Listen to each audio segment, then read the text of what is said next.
What's up, everyone? Welcome to Level 7. It is time for another episode of the Agents of Fandom podcast. I'm your host, TJ Zwarich, and it's an exciting day because I am joined once again. It's been a while. I missed him by my co-host and good buddy, Adam Blevins. How you doing, Adam?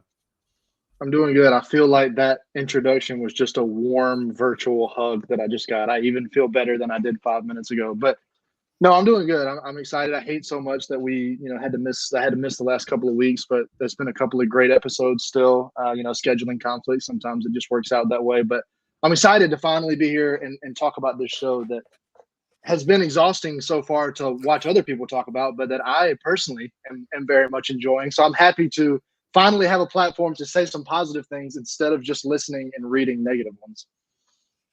A show that can make a grown man cry simply just from existing, the Acolyte. And I'm with you. I'm excited to chat about it with you because I too am enjoying it very much. And to help us break it down, we have a Star Wars expert, managing editor and host at the Geeky Waffle, and editor at Collider, Arezou Amin. How you doing, Arezou? I'm doing good. I, like Adam, am very excited to have a positive outlet to talk about this show because I'm loving the hell out of it. It's fun, it's mysterious, and all the extra stuff. We're just gonna, we'll avoid today because both of you have dove into it and said like you're exhausted with that side of the fandom, and it's so unbelievably sad that it's going on, but understandable. That's the word I was looking for. Understandable that it's tiring, especially to both of you who are in the thick of it at a place like Collider, writing about this show every single day, and it can be a lot. But we all three of us, we enjoy it, and we are ready to absolutely dive in. But before that, it's time for another edition of What You're Watching. And Adam, I felt bad because every time I'm scheduling the first two episodes for this, it was always so late at night, and so you couldn't do it. But the silver lining for me was like, I know he's so busy right now, so it's just giving him a break. It's just giving him a break. It's not your fault. It's fine. But you've been writing about so much, watching so much incredible television lately. What you been watching? Well, I know this segment is you're supposed to detail things that you're doing outside of work. But truly there's been nothing that I haven't actually had time. I'm watching the first season of Severance about 30 minutes at a time, because I want to be able to watch the second season when it comes out. That is absolutely awesome. I don't know what I thought. And I'd written about Severance a little bit in the past, but I'd never actually watched it myself. And now I'm watching it and I'm absolutely obsessed with it. So Severance is great, but yeah, other than that, between having to shift and write a little bit, like write those recaps for the last couple of episodes of the Acolyte 3 and 4, and then also writing recaps for every episode of The Boys and every episode of House of the Dragon, while also writing about news and then at Collider and then gaming features at Screen Rant. It's been a lot. I haven't had as much time to just sit down and actually watch something that I wasn't gonna inevitably have to take notes about or take notes on or write about. So outside of Severance, I've been also playing, when I get like 15 or 20 minutes at the time, I've been replaying Ghost of Tsushima.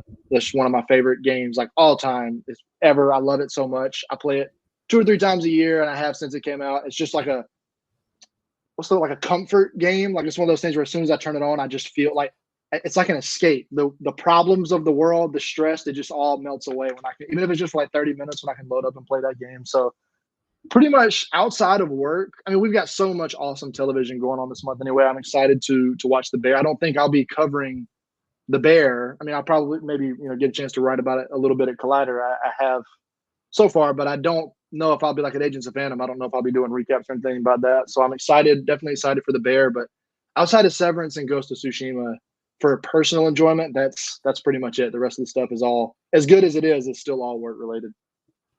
Well, I plan to actively work on giving you a little bit more time on your hands to watch things you like, because I'll be taking over the Acolyte now, starting with episode 5, and I plan to do the Bear episodic recaps too. And I believe we got our guy Carlos, as long as screeners come through, working on the review. So you should be able to just have that out for your own enjoyment personally, I've been playing I've been watching The Boys coming out, which I absolutely am loving this season so far. It's keeping me invested. And then in terms of playing games, I've been playing as I've been telling you, giving you near daily updates of Red Dead Redemption 2. I'm on chapter 6 now. We're out of Saint Denis, or Saint Denis. I can't remember which one it was called. And we made it. We made it through Guarma. I have a few fallen comrades that I'm still hurt about, but Red Dead Redemption 2 has been a lot of fun so far as I'm making my way through that. Arezou, how about you? What have you been watching, or potentially even what have you been reading? We added what have you been reading since we added the Comic Corner to the podcast, and well, I'm excited to have you on this show too, specifically because I know you're a reader of the High Republic stuff. I am. So I'm currently rereading Defy the Storm for a podcast later this week because I read a lot. So Defy the Storm only came out a couple months ago, and it was like 30 books ago. So I need to reread it. So I'm currently rereading that. Watching wise, I'm sort of in the same boat as y'all. I'm mostly watching stuff for work, just coming off of a Bridgerton binge to do the recaps for work, watching The Acolyte to recap for the Geeky Waffle. I'm planning on rewatching Vikings Valhalla very shortly in preparation for season 3 because it's one of my favorite shows. And I remember what happened, but I just enjoy it, so I want to watch it again. And I'm also watching the Euro Cup, which is not geeky, but I used to play soccer in university, so I'm watching the Euro Cup now.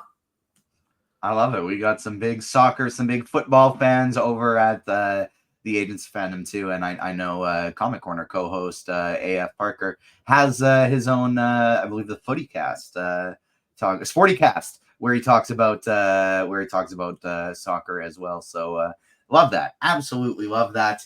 And one of the shows that we've all been watching and we are excited to dive into is the Acolyte. And so before we even start talking about that, make sure if you are listening to us on YouTube, smash the like button, subscribe, hit the notification bell. Make sure you're subscribed to the Agents Fandom wherever you get your podcasts. And of course, follow us on socials at Agents Fandom on TikTok and Twitter, Agents of Fandom everywhere else. Let's talk about the Acolyte. Adam, we haven't even gotten to talk together about the series as a whole so far. You teased that you liked it, but not even episode 4. Episodes 1 through 4. What have you thought about this series? I like it. I mean, it's not perfect. I was really, really excited about it going forward, more so than anything, just to kind of, as I've said many, many times on any time that we talked about the show, whether it was breaking down trailers or whatever, that how excited I was just to kind of get out of these Skywalker shackles and explore new characters in a new era and this is living up to the hype for me with that. Like I'm not concerned or worried that we haven't gone to Tatooine yet. We haven't done anything crazy like that was afraid that they might try to work in there. Now, granted, there's still 4 episodes left, but no, I can't complain, with any of that. And I love the characters. I'm a big character person. I hated so much that we've already seen several of the ones that I really liked and we're looking forward to spending time with fall. I like Carrie-Anne Moss and because I can't even remember a lot of the Andara and Torben and then Kelnaka, like all these characters already being gone. I don't love that. Like I get it, and it kind of establishes the stakes and everything like that. So it makes sense. But especially Carrie-Anne Moss, man, I hate that I wasn't here to talk about it because that was like a stake. I was so upset. We talked about it for you because on the primer, you were like, the character I'm most excited to see is Jedi Master Andara, and Damon on the primer was like, ooh, I don't know about that. Just because his first theory was that she was gonna die quickly, and then so we talked about that like poor Adam because he did not get to see her for long. Yeah, big Matrix fan, big Carrie-Anne Moss fan. So that was like a stake through the heart. I was like, I was as soon as I see this, it's really early in episode 1. I was like, all right, Acolyte, like I'm trying. I came in excited. And you just like fly swatted me down just right to the ground. I was like, oh my God.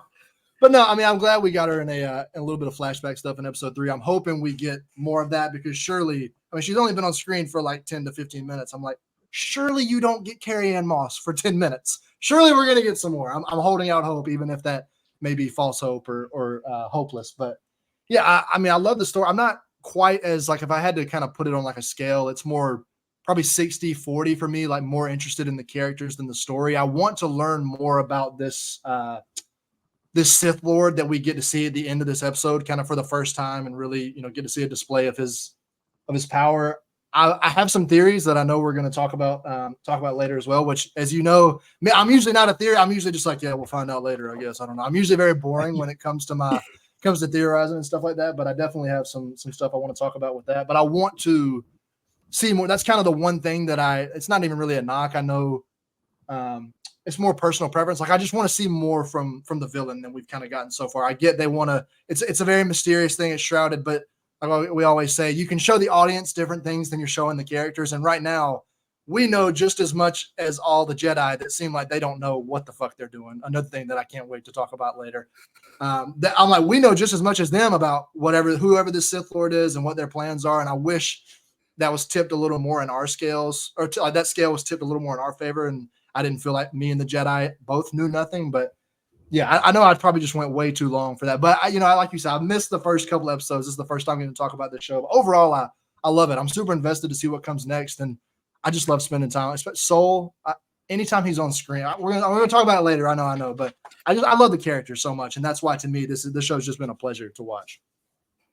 I couldn't agree more. And I was actually just talking about this to someone the other day, where I'm so thankful actually that there was a mix-up and you got these screeners and I didn't, because that episode 4 cliffhanger would have really sucked to sit on for that long, because you see Darth Teeth out here doing this cool ass stuff floating down, which again we'll get into more, but that just makes you want more immediately.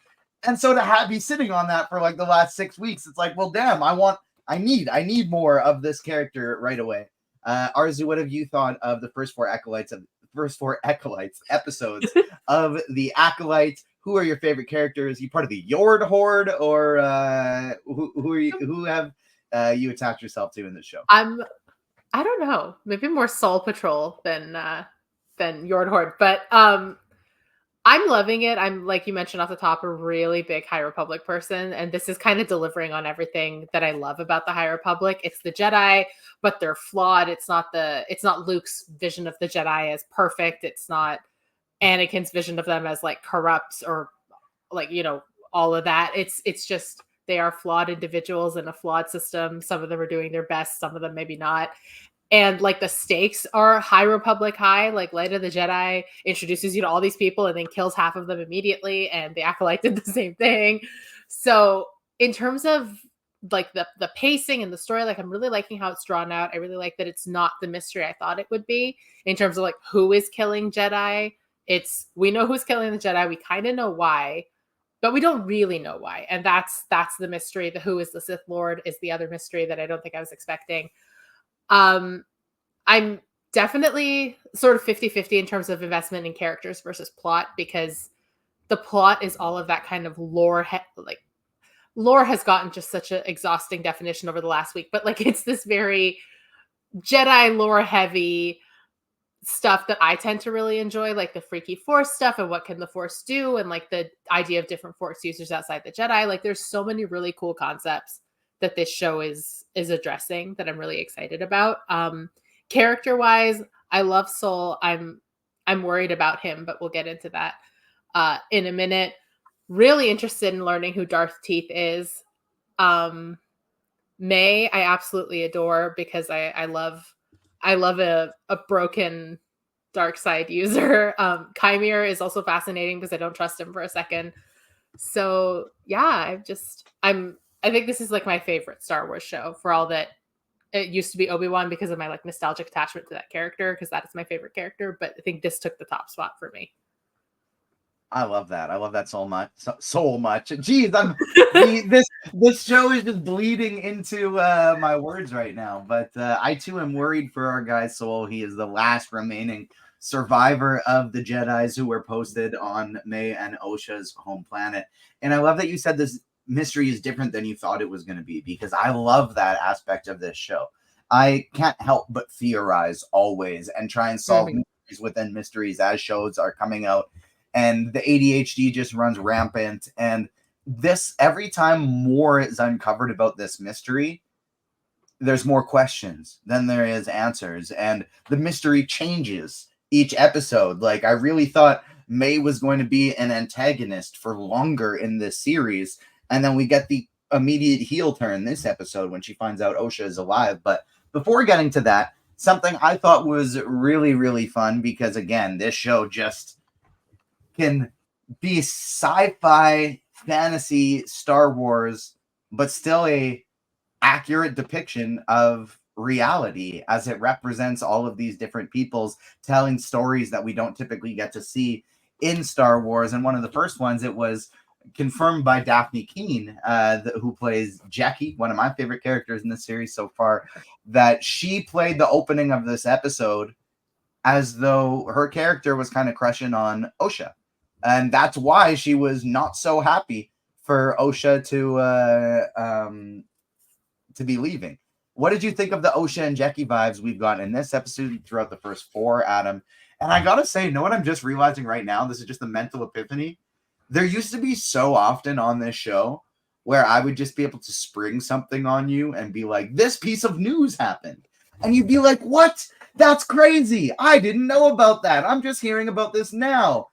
And now that you're writing longer articles a day at Collider in news, there's no chance that'll get to happen anymore, because you know everything as it the second it happens. Yeah, definitely more plugged in now, being a part of that group. But it's been great over there. But shifting back to to the question that you asked me, first off, I'm just like, why is this making headlines? Because I too am crushing on Amandla Stenberg, but that nobody's writing articles about that. Like, that's not a big deal. But no, like I love both characters. Daphne Keene's great. I'm one of those. I know we've talked about this on the show a little bit too, or like in the past.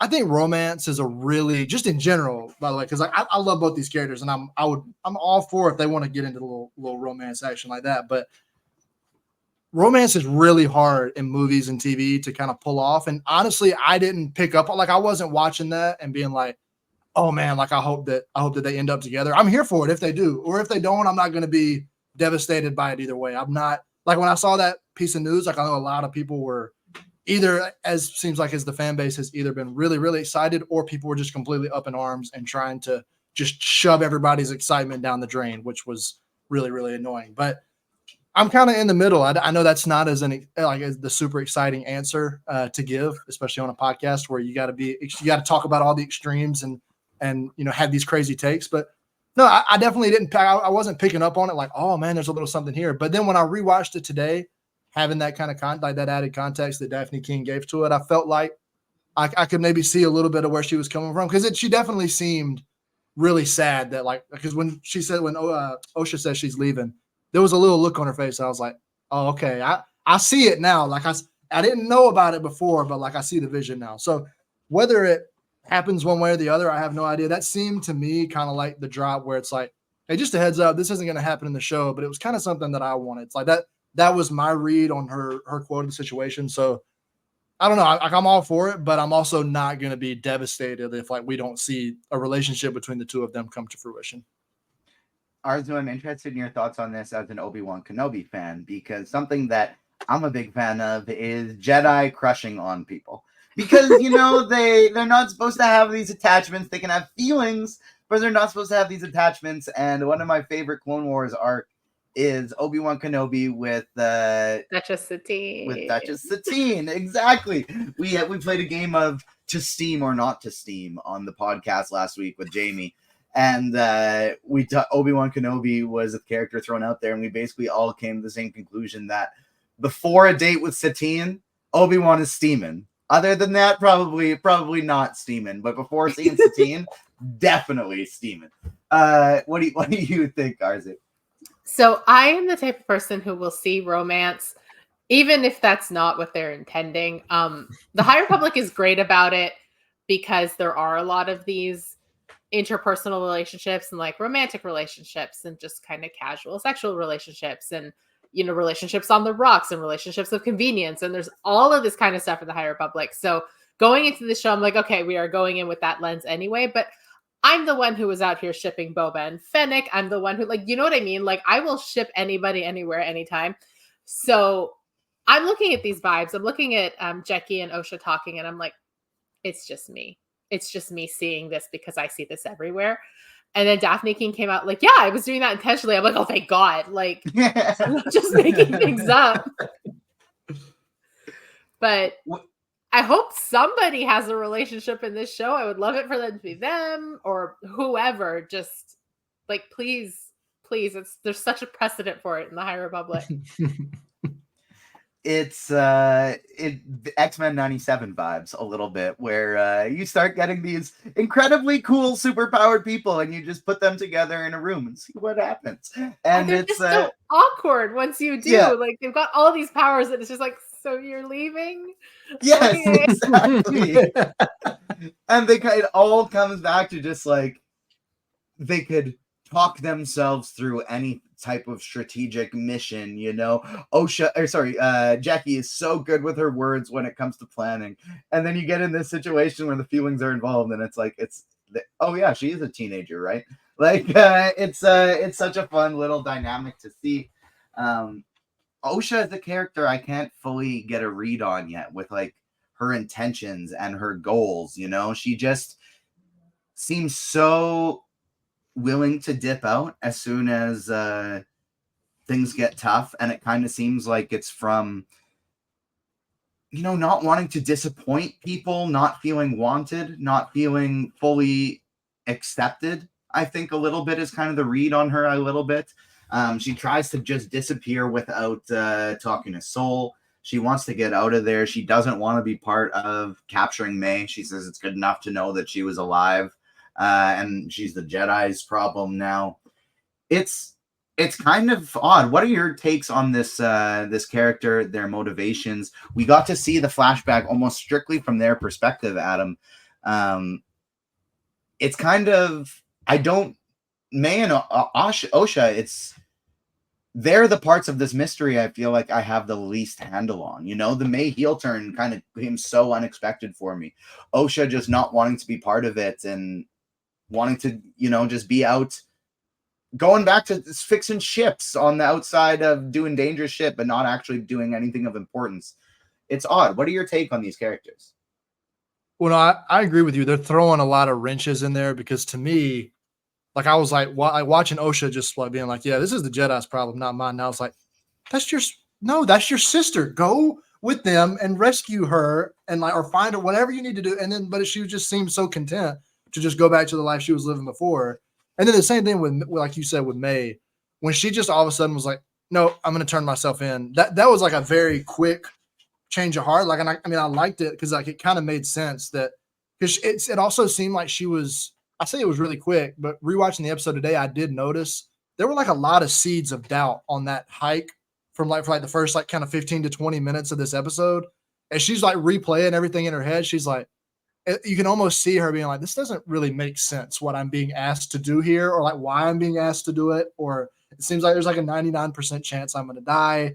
And then when she gets to the end, she's like, this is like a fail either way. So it was like, it still kind of caught me by surprise just because, like you said, I was in my head, had it planned out that they were going to kind of be this like, not a dyad. I don't want to say they were going to be anything like that because I don't think there's been a lot of speculation about their kind of like what we're going to see from them. I've seen people say that. I've also seen somebody say that they think that one or the other is like not even earlier real episodes. Earlier episodes, we were saying like, yeah, for sure they're a dyad in the Force, no doubt about it. And then it just kind of, the whole one is light, one is dark. It doesn't really seem like that anymore. Yeah, I feel like that. Like, I'll be surprised if we get the dyad thing. But I even saw somebody saying something that was a little over my head. Was like one of them is not even real. They're like a force projection of like the other one. And I was like, look, you guys, people are reading that. I'm like, you have to remember that when they're making these shows, they're also making them for like casual viewers too. And that's going over like 99% of people's head. Like that's a cool concept, whatever. But I was like, I don't know how you reveal that or build up to that or show that in a way that's not super, super confusing. So I read like a whole thread about it. And I was like, one, I didn't even know that was a thing. I mean, I guess it's something kind of like we see Luke do in The Last Jedi, but I was like, that seems like way out of the realm of either of their abilities for now. Just like I don't feel like any Jedi would be able to successfully do so. Like that just seems a little off. But no, I love it, and like you said too, I think what I enjoy so much about it is that I have no idea what's in store for the two of these characters. Arezou, I'm with you. I'm afraid for Soul. And like that's the kind of thing where I'm like, I'd be surprised if he makes it through all the way to the end. And I hate even saying that because I love him so. Every time he's on screen and he's just talking, it's just like I said at the beginning of the episode, I feel like I'm getting a hug from him. He's such a lovable character. I love Lee Jung-jae so much, and he's doing. And Ryan was talking about this earlier. I think when the first couple episodes premiere, this was like his first ever real English speaking. He didn't even hardly know English, and he's really putting his heart and like delivering emotion in these lines. And this is not even his primary language. It's just, oh my God, he's amazing. But I got a little bit off track there to say I feel like I kind of know where we're headed with him. I feel like I've got a good grapple on his motivations and what could be happening. And that's not at all how I feel about Mei and Osha, because I don't know if they're by the end of this, if one of them's going to be dead, if they're both going to be dead, if they're both going to be alive, if May's going to be the good one. Because like it seems now, like May's change of heart feels to me like it might be a little short-lived.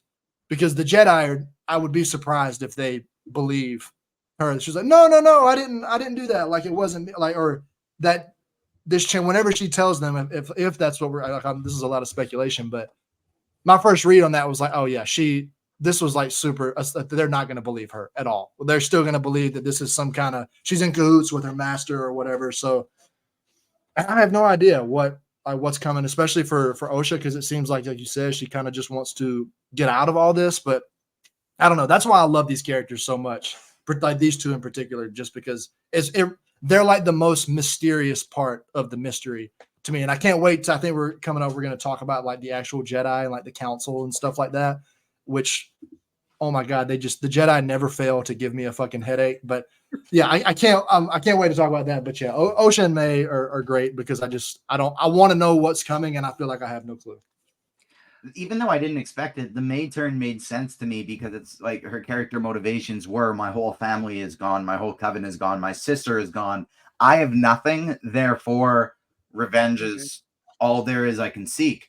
But if all of a sudden my sister's back, well, that's what I want now. I want to see her. I want to talk to her. I want to get her back. So the motivations immediately change. Osha, I don't really get for the reasons I explained, but also Arezou, we get this one part in the episode where I don't remember the specific line, and I don't even remember if it's like Soul who says it or if it's Yord who says it, but somebody brings up like, hey, we want you to come back, and her first thought is like, you want me to be a Jedi again? Like, she lights up. So what is your read on this character and her motivation? That line read completely changed the way I saw Osha, because I don't know if I like forgot something that had been established, but it had kind of been my thought going into this that she chose to leave. And I don't know if that's the lie she's kind of telling everybody, that she chose to walk away from the Jedi. But when Soul's like, we want you to come with us, and she's like, you want me to be a Jedi again? And like Amanda's entire face lights up. So I'm like, oh, you were told to leave.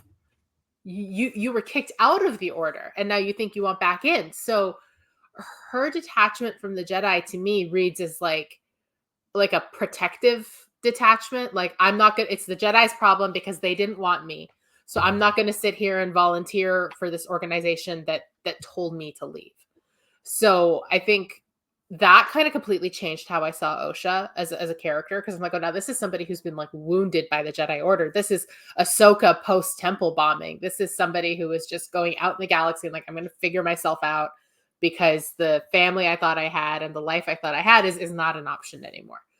And then for May, like her immediate heel turn to, oh, well, my sister's alive. What do I need this for? Initially I was like, oh, cool. Like she's going to go be with her sister again. And then like thinking about it, even now as we were talking, her attachment to Osha when they were younger was like a scary attachment. It was like a possessive attachment. And it's almost like we're thinking, oh, great, she's coming back to the light because her sister's alive. I'm like, it's, to me anyway, and this is all speculation, like a thread of that same darkness. Like it's not love, it's possession. It's a dangerous kind of attachment. And it's now found a new focus. It's not, I want vengeance for my sister. It's, I'm going to go find my sister, and it's going to be just the two of us doing everything together the way we were supposed to before the Jedi ruined everything. So I don't think, like she said, I'm going to turn myself into the Jedi and they'll just let me go. But I'd be surprised if she thought it was going to stop there. and she wasn't still going to have that kind of animosity towards the Jedi. And that, now I guess we'll never know, because I don't think it's going to unfold the way she planned with Kelnaka dead. So this episode did a lot of really interesting work for kind of taking these two characters who we just kind of saw as like light and dark, polar opposites, and really injecting them with this kind of conflicted nuance that's going to, I think, like come to a head when they do have a proper conversation, or like just occupy the same space post Darth Teeth, whenever that resolves itself. That's such a great point, because we do see the young May just, we're part of the same being. What do you mean you want to do different things? Like, no, we are the same. We have the same thoughts. And then so much of Osha's driving, wanting to get out of there, you know, I don't even necessarily think it's that she didn't want to be part of the coven. She didn't want to be a witch. She just wanted to have her own life and not be in her sister's shadow, who is, she's forced to do the same thing as, but she's not quite as good at it as her. So she's kind of always the shadow, and she wants to be doing her own thing. And so my kind of read now of the Jedi Order situation is maybe not even necessarily that they kicked her out. You know, she left because she wanted to, but maybe they told her, like, you're not good at this. You're not good enough. You have too many thoughts on your old attachments. You're unfocused because you have fucking ADHD, Osha. It's so obvious. It's so obvious. You need to be medicated for ADHD, and then you'll be able to be so much more centered. Anyways, that's kind of my read, is maybe somebody, so like they were telling her, like, you're not gonna be a Jedi Knight. You're gonna stay a Padawan. You're welcome to be here, but like this, you don't have what it takes. And so she quits because it's that defense mechanism, like you talked about. Like, oh, you don't think I'm good enough? I don't want to deal with that disappointment. I'm gonna go over here. I think it's very interesting. Yeah. Oh, I was gonna say, I almost wonder if they kicked her out because she has a little bit of that same darkness that May has, because I was thinking of like them playing with that butterfly and them like holding it in place. They both do the same thing. May just does it a lot more effectively. So I'm wondering if she started pulling stuff like that in her training, and they're like, this is dark side. We don't deal with that shit here. Like, you have to go. And they just thought they're nipping it in the bud, but like, short of killing her, you're not nipping anything in the bud. So right. Yeah, I think I'm very interested to see how it's going to unfold. And Adam, you talked about like getting to see a lot of the, I like to call them, I think I've used this exact term in like 2 to 3 different articles, but the ineptitudes of the Jedi Order, of just them being idiots. And it's so funny because they lose the trail at the end of episode 3 or at the end of episode 2, because they want to talk about it. They want to convene. They want to like do it very democratically. Makes a lot of sense in theory. In this particular practice, it didn't make sense. They let the trail go cold. They get away. And then they start talking about it. And we find out they're like, no, we got to actually just talk about it in this room. We don't want to send this to the higher ups because we don't want them to know about it. And one, that does kind of protect the higher council of the Jedi Order. You know, they don't know the full extent of the Sith Lord because they weren't filled in. So it kind of makes sense with the prequels a little bit. But one, it is just bad. We get to see them in action, though. And one of the people we see is Mundi from the prequels as well, who turns out he's just super old. One of my favorite aspects of seeing Mundi is in our primer. We were like, we played the game. Like, what characters that we know could we see in the Acolyte? Will we see Yoda? Will we see Yoda? Will we see Plo Koon? Will we see what's his? How do I always forget the droid from Ahsoka's name? Huyang? The guy who's Huyang. Will we see Huyang? Because he's been around with the Jedi forever. And then Mundi shows up. Nobody even considered it. What was your thoughts? What were your thoughts on getting to see this portion of the Jedi Order in action with Vernestra, Sol, Mundi, etc.? I'm so glad that you asked me that, because so what are the Jedi's whole thing is they're peacekeepers, right? Tell me why the peacekeepers can do anything except put my mind at peace with their decision making. I don't know what it is about. I think individually there have been plenty of like even Soul. Like I'm not like Soul, why are you fucking up so much? Like individually and sometimes like in quick situations, I think Jedi make a lot of great decisions. But there's something about when you put them together as like a hive mind, as a group, no matter what they decide, I just feel like it's the wrong decision. Like, I don't know, even thinking about it, like, I'm like, maybe if they had said, yeah, let's tell the council, like, maybe I would have been like, that's a good idea. But it's because none of them seem to have any confidence in like what they're talking about, or really even be like, no, we can't do this because it's just like, no, we just don't want to cause an upright. And I'm like, when has that ever gone poorly for anybody? No, let's keep this a secret because we don't want to cause an uprising. I can only think of like a million times in film and television history where in an effort to stop an uprising and keep people in the dark, it doesn't, or it completely blows up in somebody's face. So I'm expecting something like that to happen here, but it's so funny to me because no matter what it is, the Mundi thing, a lot of people have been really up in arms. That's been like the thing this week. Like the first week, it was the fire. And last week it was the witches. This week it's moon. Like there's been a thing every week that pisses me off to just have to constantly see people going back and forth. But like I saw him, I'm like, oh, that's Moon. I think that's Moon. And then we see him in the credits. I'm like, oh, that's pretty cool. And that was the extent of what I thought about it.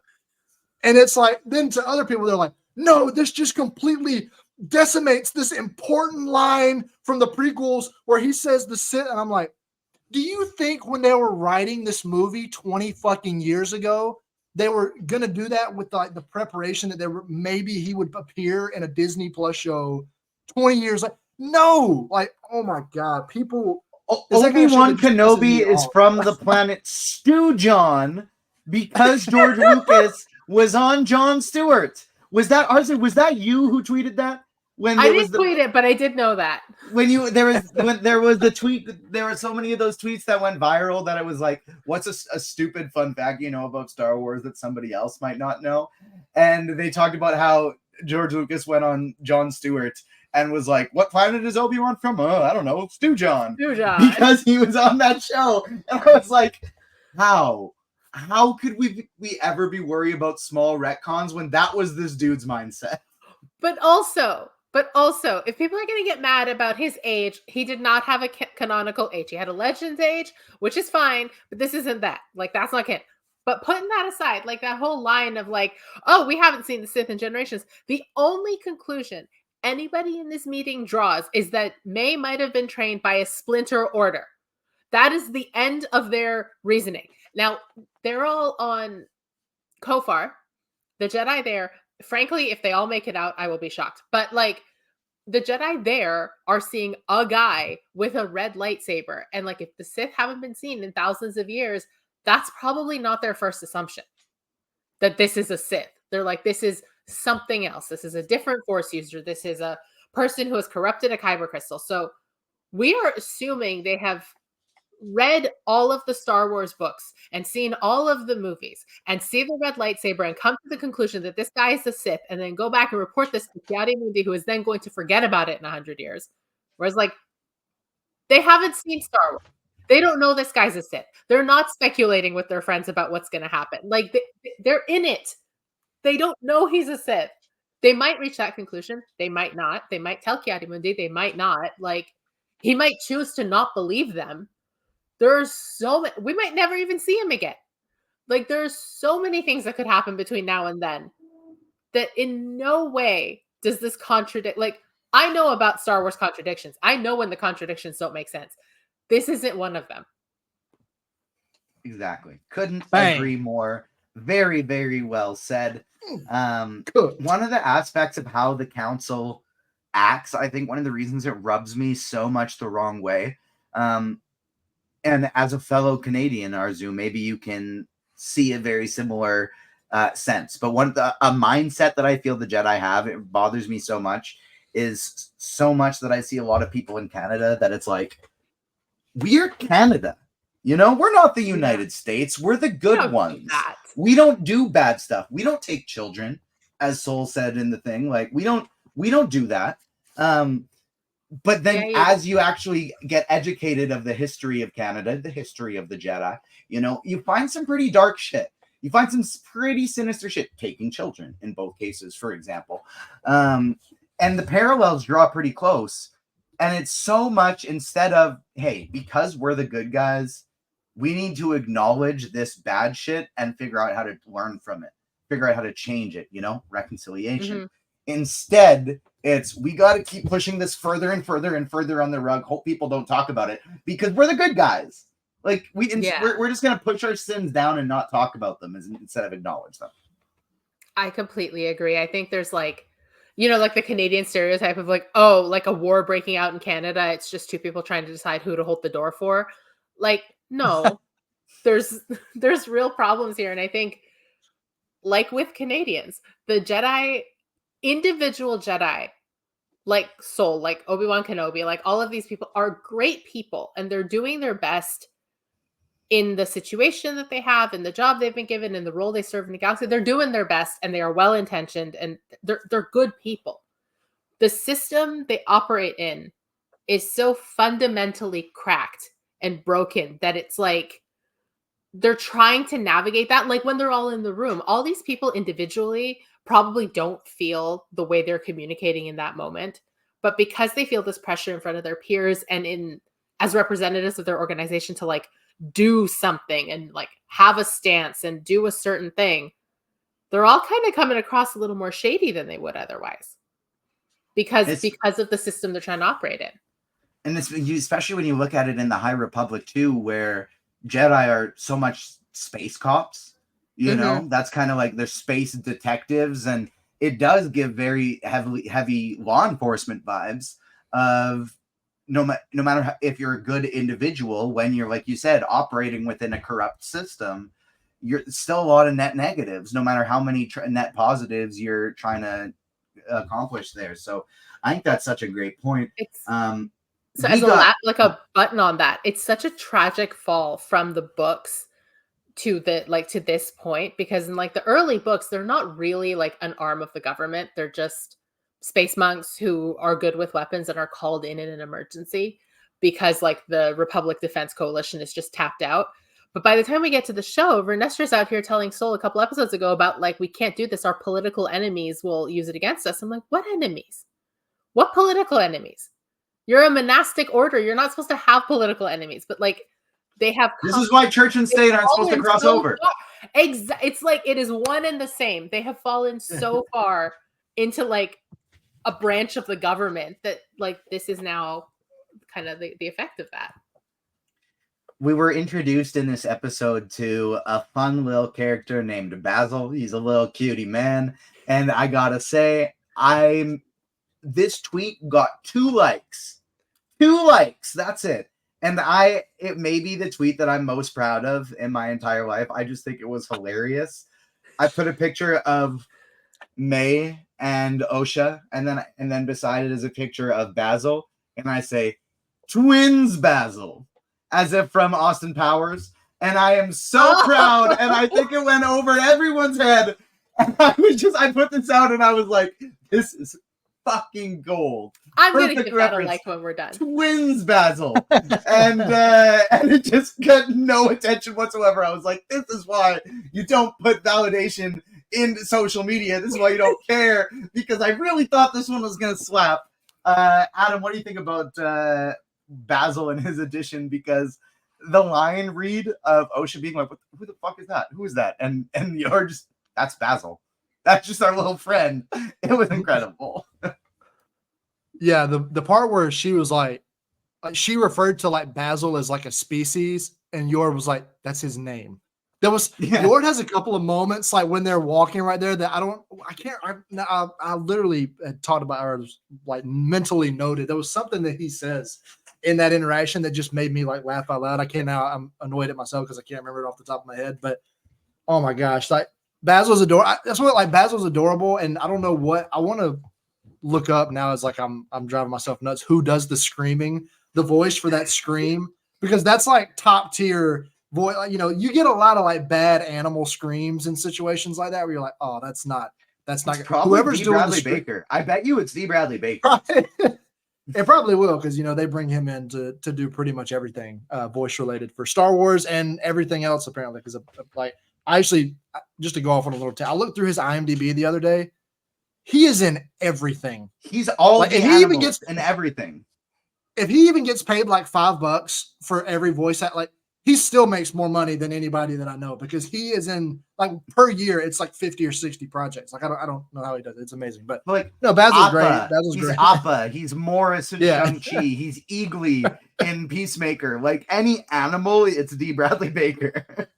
Yeah, it's amazing. And I don't know, like the Basil stuff was great. This was like, I haven't been quite as much on the, like, to out myself here, on the Yord horde as everybody else. Like I like Yord. Yord's cool, but I definitely wasn't like super. But this was a good Yord episode for me. He had a couple of really fun, like subtly, just really dry humor moments that really landed with me, particularly when he was talking to Osha about the Basil stuff. So yeah, I mean, it was great. I don't have a ton to add on him, because we don't get much of him, but he's super adorable little creature, funny, great little tracker that they've got along for the ride. They will never compare an Arezou. You'll know the species, I'm sure, but I can't think of it off the top of my head. Lil Babu Freak and the guy who says "bad baby." And Zelens? Yes. And Yes. those are forever my favorite little cute species. But Basil is pretty darn close. I agree. I have a pet gerbil, and if you're watching on YouTube, that's what's beside me is his enclosure. So I'm very attached to rodents. So Basil shows up, I was like, yes, that's it. That's my favorite now. Arezou, I'll keep it with you for this one. We've talked a little bit about May's turn already, but I want to talk about May and Kamir's walk through the forest and their little hike together. We will get into more theories of who is Darth Teeth later, but one of the prevailing ones on the internet is that it could be Kamir. This dude is slimy. He seems to know more than he's letting on. And at the end of the episode, he pops up right at the right time to be Darth Teeth. What do you think of this character, Manny Jacinto, doing an awesome job of acting so far with it? I like this character. I don't know if I don't like the guy. I wouldn't necessarily want to be friends with dark side people in general, but it's a fun character to watch. I don't trust him. I think he's great. I think my impression of him from the trailer and like off the top was that he's like a civilian that kind of gets caught up in the Jedi stuff, and he's just kind of out for himself. Sort of like oh god, what's his name? Kumail Nanjiani's character in Obi-Wan. Oh yeah. Like I kind of thought he was gonna have that vibe. Very happy to be wrong, because I like all kinds of characters, but I don't trust him for a second. I don't know that he's Darth Teeth, just because one of my friend's fiancés pointed out that we see Darth Teeth's sleeves roll up a bit, and he looks a bit darker than Manny Jacinto is. So I'm like, that's it. But that could have been the lighting. Like, I don't know. But so I'm putting a pin in my Chimera is Darth Teeth theory for a second, but I don't think he's uninvolved. I'm like, either he is like Darth Teeth's actual apprentice, like kind of in a Dooku Anakin situation, like he's the actual apprentice, and maybe he's looking to bring May on as his apprentice once he kills his master, or he's the master and Darth Teeth is the apprentice, and he's like kind of like bringing May on board as kind of part of his training, like Darth Teeth's training. I don't know. Now I've got like all these possibilities, but I do think it's very suspicious that Chimere's in the like right place at the right time all the time, and he changes the subject when it's getting a little too close to home, and just his insistence that May see this mission through. I get that he owes Darth Teeth, at least that's what he says, that he owes him for something, that he collects people, and I guess he's one of the people he collected, but he's so adamant that May needs to complete this mission. It's almost like he's personally invested in its success beyond whatever half-assed reason he's giving her. So it's fascinating to not have this is our bad guy and this is who they work for right away. It's like, who is the bad guy? Who is the real danger here is such a fascinating approach to this. Which is kind of how each of the Star Wars trilogies begin when you don't know the lore. You know, when you Yeah. don't know the lore, you don't know who is behind everything. I love that aspect of it as well. I couldn't agree more. Adam, what do you think about Kamir? He's definitely shady, and something caught me in this episode where he I agree, Arezou, he seems very much like a third. Like my impression of him initially was he's kind of a third party. He maybe work for anybody that'll pay him pay him the right price, but then he definitely has that more. Like we've learned he's way more invested in. Like I don't think he's doing any work or helping out the Jedi or doing anything. Like he definitely has that kind of connection to the dark side, but. This really struck me, and this may be because I haven't rewatched any of the first 3 episodes since I watched like a few days before they came out when the screeners came through. But at the very end of this episode, like that, May's constantly talking about her master, the master. That's what she. Then at the end, she's like, "I'm done working for your master." She says like to him, "Your master." I was like, "Wait, what do you mean?"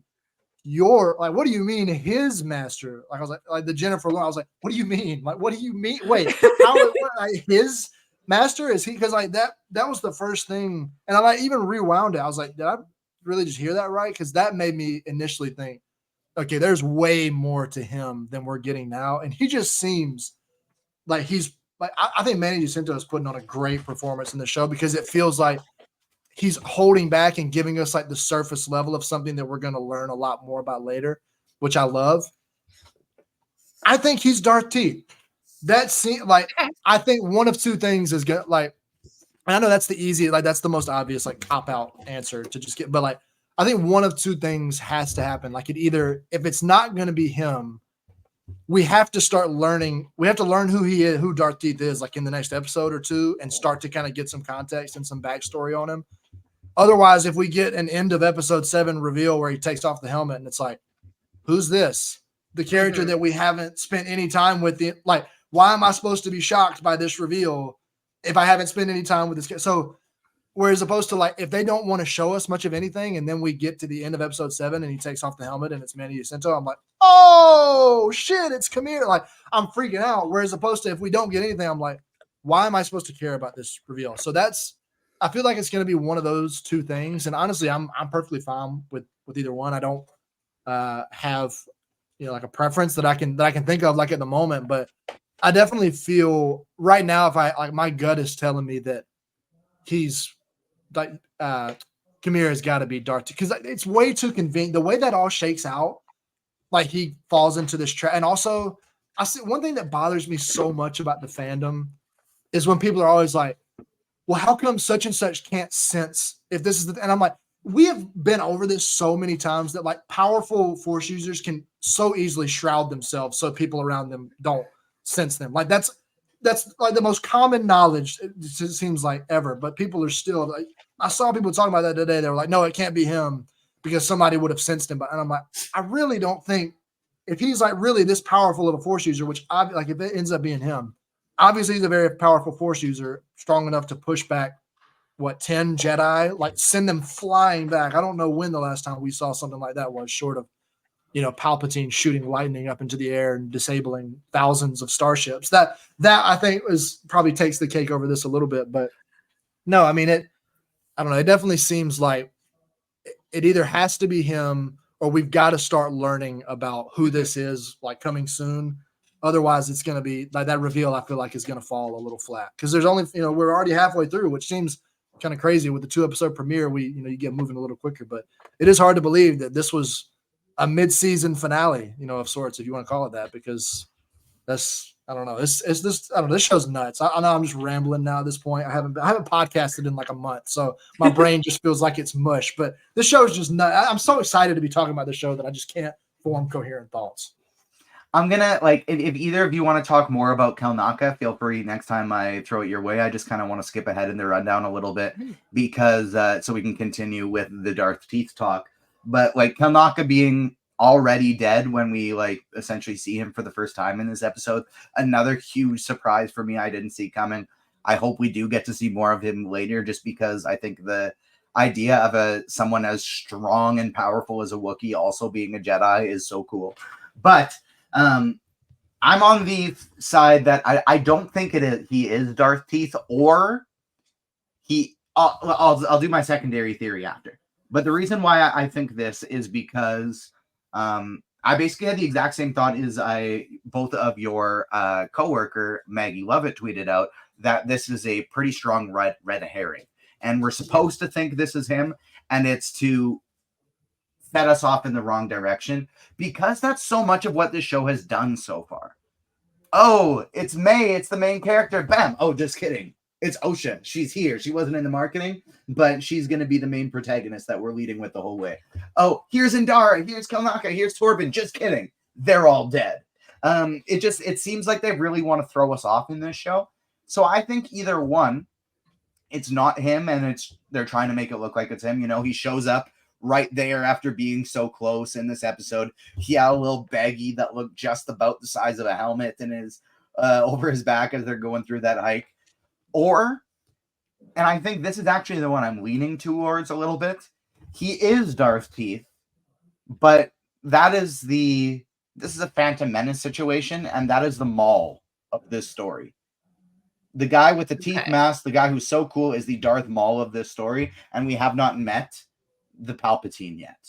We haven't met the Sith Lord. This isn't the Sith Lord. This is the Sith Apprentice. That's why May is only an acolyte, because as obviously Maul was, I don't think he ever had an apprentice that I know of, but I don't know a lot of the Maul stories before Phantom Menace, only Clone Wars and beyond. But like, we know Dooku had Ventress, right? And in theory, Ventress was kind of like an acolyte if Dooku was the apprentice to Palpatine's Lord.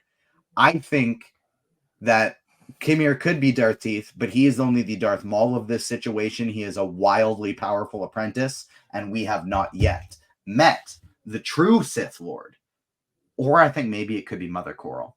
I think Darth Teeth could maybe be Mother Coral, because she is the one body that we did not see in episode 3. As they were looking through there, she was the one that we didn't know. We know she hates the Jedi, and her training May to hate the Jedi and take revenge on them. Not using a weapon, maybe just using magic. Could be what she's trying to push her towards there. I think if it's not Kimir, I think it could be Mother Coral. What do you think about that one, Adam? Well, they do. The only thing that I'm like, I mean, I guess they constantly refer to this this figure as he. Like they're like, he's here. He like, and when they're always talking about, so that makes me think that it can't now. Like that could also be maybe they've only seen them without their with the mask on. So and they've been lying about their identity. Like that's definitely possible. But I just feel like that would be a little. I don't know. Like I would be surprised if it. I like that theory, but I just feel like hearing so much that Kimir and May have been like, he's here. The master, he wants this and this, like that. It would be a little surprised if it wasn't if it wasn't a he at this point. Like internal misogyny. But I don't know. That was like I hadn't really even considered that at all. But that does one of the witches, because she was very much at odds with everything that was going on there. Like you can't ask me my opinion on something that my brain is still processing, like a new theory like that. Like you were just like, here's this crazy theory. What do you think right now? I'm like, I'm gonna be thinking about this in an hour. Like I'm gonna be. I don't get to break news from you. I don't get to break news to you anymore. I need to find a new way of getting that fix of surprising you. Yeah, that's fair. There's definitely no more. I as plugged in on the news stuff as I've ever been now. Even learning all about stuff that I didn't in a corner of this business that I didn't even know existed now, which has been fun. But to get back to that, yeah, I can see it being that. Like I guess I can see it, but I'm also I don't know. Now you've got me confused. I'm in my own head now. Arezou, what do you think? Because I'm just like I have no. My brain is a scrambled eggs right now. I don't think Mother Coral is involved with the Sith, just because it's such her hatred of the Jedi and of outsiders always to me seem to come from like a place of love. Like we don't know the circumstances where the coven was kicked off of their planet. We're not even 100% sure where that was, but like her pain seems to come from like this displacement, the fact that the coven can't go home, like they're on Red Duck now. So that's where it all seemed to come from for me. And I'm like, that is certainly enough to push somebody to the dark, like 100%. But I feel like that's such an extreme past where grief would push her that I don't think we've seen the last of her. But I don't know that it pushed her to the Sith, because it's like because I know there's shades of gray and we go back and forth because the Sith are so like Jedi adjacent that I feel like she would even find that distasteful. I also have like a fun head canon that Mother Coral is somehow related to Mother Talzin, and that's what they're on Brendok because they were shunned from the Night Sisters, exiled from the Night Sisters. They're a different sect, but that's why she's got the horns, and she is a descendant of Darth Maul. That is or not a descendant, a ancestor of Darth Maul. That's like a fun little headcanon that I have. Is they're distantly related, maybe like a great aunt, Mother Coral and Darth Maul, just because they both have horns on their head. But the last part I want to talk about with Darth Teeth, with the Master, is that was the coolest. It was brief, but that was one of the coolest action sequences I ever saw. We have the blue, the green, the yellow lightsabers igniting to charge this guy, and just wipes them away like they are nothing. The way they floated down behind Osha, just flying. Terrifying. I know you just watched Legend of Korra, Adam. That reminded me so much of what's his oh my gosh, I'm brain farting. The villain in season 3. Nazir? No, what? Oh my god, what is his name? Now I'm blanking on it too. It's something. I was close. Yeah. That keep is talking. I'm gonna look. so much. Yeah, keep talking. Just keep talking. The season 3 villain of Legend of Korra, when he learns to fly and he learns to levitate, that's what this reminded me of like, oh shit, we've never seen the Force use this. We've seen people slow their falls with Zahir. Thank you. We've seen people slow their falls with it, but that seemed like a specific type of connection to the Force and ability with the Force that we haven't seen. Arezou, what did you think of that action sequence? And sorry, I couldn't remember who I asked first. So we'll go Arezou, then Adam. Yeah. I loved it because I'm not a fan of the drawn-out action. Lightsaber duels are different. I love a nice long lightsaber duel, but otherwise, like a drawn-out action sequence, I'm not a big fan of. The fact that it was short, sweet, and scary was so good because like that, almost like a horror movie shot of everybody's looking towards Osha and Osha's looking at them like, what? And then you don't even really see it at first until your eye focuses behind her and you're like, oh, that shadow is moving. And then he drops and he just slowly like stalks towards her. And then he lights the lightsaber and then knocks her aside. And I'm like, that's some of the scariest shit I've ever seen in Star Wars because of how quiet it is. It's not this big bombastic threat that they were expecting, that they're like prepared for. It's genuinely something unprecedented for the Jedi. And I loved the hell out of it. I was definitely on my feet screaming when it like cut to the credits because I couldn't believe the episode was stopping there. But oh my man, and then just I don't know. It was like chilling. It was so good. One of the things I love about the Acolyte is how they take things that we have seen in Star Wars, whether it be tropes, whether it be, twins with the Force. So we've seen so much, and they just make it brand new. They do something completely different. I felt like Adam, the way he just flipped Osha to the side like it was nothing, it was so Vader-esque. The way Vader just like moves his hand a little bit and you see this huge wave of the Force sweep someone away. But it was polar opposite to Vader. It's like Arezou said, it was brand new. He's silent as opposed to Vader who's coming in. You can hear Vader coming 12 miles away. It's still scary because you hear that. But he's coming. This was total different and it's terrifying.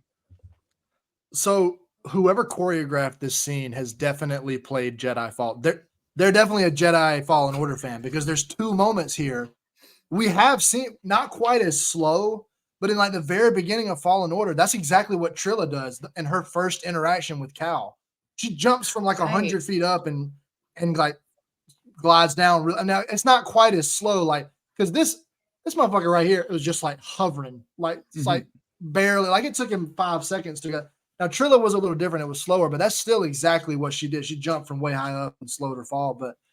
And then Darth Vader in the end of the game does the same thing when Seer charges towards him. He just goes and flicks her into the lava. That was the 2 things that I noticed watching today. I was like, whoever like choreographed and was doing this scene absolutely played Fallen Order. There's, at least in my head, there's no way they couldn't. But no, I agree with everything y'all said. I love this scene so much, and this is the first time in I know the first time, but like I don't remember being this excited to see the next episode, to like see what happens next and exactly how, because I'm like, is this going to pick up right where we left off? Like I feel like it has to. I'm going to be upset if all of a sudden they're just like back on a ship or something, carrying Kill Knight, and then it's like, wow, what happened? I'm going to be like, no, I need to see exactly what happened. But then it also wouldn't surprise me because he seems like this figure, seems like Darth Teeth, seems like such an ominous figure that when they get up, he may just be gone. Like I have no idea what to expect from him. So I'm so excited to finally get to see what happens next. TJ, you were talking about earlier, this has been a brutal thing to be. I know, like super press privilegey anytime you say anything like this, but this has been a brutal thing to be sitting on for like the last 3 to 4 weeks. And I just cannot wait to finally get caught up and actually see what happens next, because this is the first time that I can remember in a while being this excited for like a cliffhanger at the end of a Star Wars episode. I do think we're going to pick up with them next week, only because there's absolutely no reason for Darth Teeth to show up at all if he wasn't intending on doing something. If he was just going to kill Kelnaka and go, Kelnaka's dead. He can just leave. So unless, and if he wanted May, he can go around the back of the house and get her that way without like the Jedi being involved. Point, yeah. So like he wouldn't have shown up with this whole presentation unless we were gonna stick with. That's my thought anyway. But to your point about Trilla, what other than the fact that I just love Trilla, so I don't find her scary, but if like what makes him scarier than Trilla is Trilla's mask has an eye visor. So it's not really eyes, but you have a sense of a human face. It's got the visor, it's got the breather, so you have like eyes and a mouth. He's only got the mouth. There are no eyes on this mask. It is very Marchion Rowe of him to just have Kanan this. and Jarrus. Like, he's gone back in time. Just the eyes. It's just the eyes. Like you Yeah, can see the face, you can see but there's nothing there except these teeth, which is so scary. It's like it's alien, it's monstrous, it's a brilliant design choice. It's the coolest. I think it's the coolest mask I've seen in Star Wars in terms of like the Vaders, the Kylos, and the dark side masks. And it's definitely the coolest one that I've come across for sure. I actually don't think it's going to pick up immediately from that part. And I agree with you, Arezou, when we're in the present, that will be the next thing we see. But I'm so willing to bet that episode 5 is going to be like the first half of it, just May's perspective of what happened on Brendok. And we get to see that and how she got involved with Darth Teeth. I bet you that's what the next episode is. And then it like by the end comes back to where we get in here. And then it's not till like episode 6 that it's like we really get things going for the final stretch, final 3 episodes. I think we still got one more flashback episode, and I think it's going to happen this week. That's going to be my prediction here. But I, like both of you, have no idea, and it's exciting because I love a mystery. The Acolyte episode 5 coming out this week, and I absolutely can't wait to break it down. We have Georgie Rodriguez from writer at POC Culture joining us for that one, so we're very excited to have them on. And then we'll also have the alternate timeline on his first-time guests, as well as, I believe, maybe Dave Gonzalez, and then Katrina, aka Katrina Dennis, as our guest for the finale. So we got some really fun guests lined up here. We just have some brand new Inside Out 2 interviews that dropped from Richard Nebbins and Aisha Shabiz up on the Agents of Fandom YouTube feed. So make sure you check that one out when you're liking, subscribing, hitting the notification bell. Anyways, go out and check those new interviews. We also, speaking of interviews, and our guy Rich, he is at the Superhero Comic Con in San Antonio right now. Just had a great interview with David Ramsey from Arrow, John Diggle. They had a good chat at the Comic Con, so make sure you stay tuned for that one. Follow the Agents of Fandom on socials at Agents Fandom on TikTok and Twitter, Agents of Fandom everywhere else. We got lots and lots of good stuff on the website, as Adam says. I've been saying that every day, even when you're gone, Adam. Check the website every day. We got recaps and reviews for the Acolyte, House of the Dragon, My Adventures with Superman, Dark Matter, The Boys, already coming right now each and every week, and then still coming soon. We got The Bear, Rings of Power, and Cobra Kai. So make sure you're checking out the website because there is lots of good stuff coming. We got not 1, not 2, but 3 podcast dropping every week on our podcast feed right now. We got the Agents of Fandom dropping every Friday. We got the Comic Corner dropping every Thursday. And brand new, we have the Council of Fire, the House of Dragon after show with the Listen 3000 boys and Fat Thor. So make sure you check out that one.